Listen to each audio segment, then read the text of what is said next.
I can remember my dad telling me that I had wrote him a letter, I don't even remember ever writing it, that I wasn't coming home.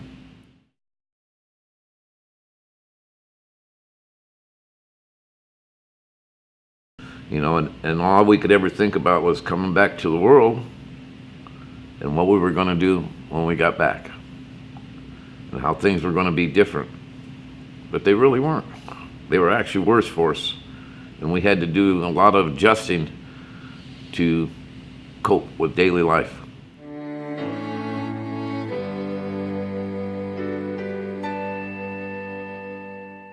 My name is Rick Schoville. I was a sergeant in the U.S. Army. I came from the Vietnam era.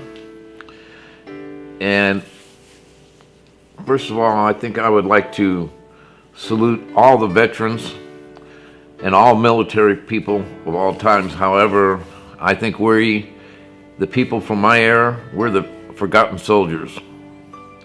We were treated very badly when we came home from the war, and people seem to forget us, and I have hard feelings about that. And I think it's time that we're recognized for what we did for our country. We were treated like garbage when we came home because we were happy to make it back alive.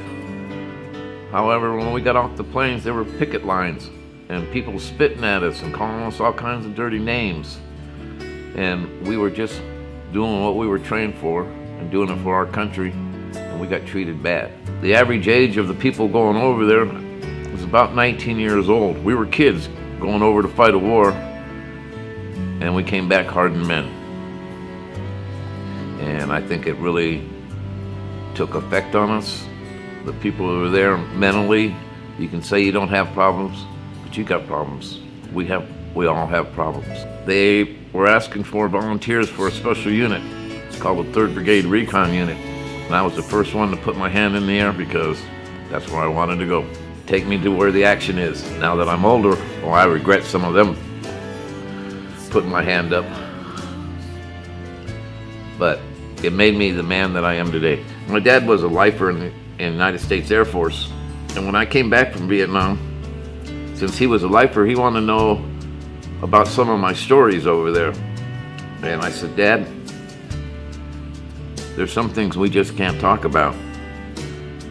And he said that he understood and he never brought it up again. And I do respect him for that. Because I believe that for us that were there and went through hell, there's just some things you just can't talk about to anybody. And it's just something that we have to live with on a daily basis, and we just have to get through life the best we can. Because it's always going to be there, and the problems are always going to haunt you, and you're always going to be something that triggers an experience, and everybody varies for ever how long it might stay with you. It depends on the person. It's just too painful. It hurts, and sometimes I get really emotional about it and break down. And because I operated in a 5-man recon unit team, and we worked on a 5-day mission, 5 days out in the bush, 5 days in. And you form a brotherhood with your people in your squad that's stronger than you can ever think of, because your life depends on them and their lives depend on you. And it's just something that incredibly you would have to experience to find out just how strong that brotherhood is. I don't think there's anything stronger, because on a daily basis, all 5 men's lives depend on each other, or you're not coming out of the bush.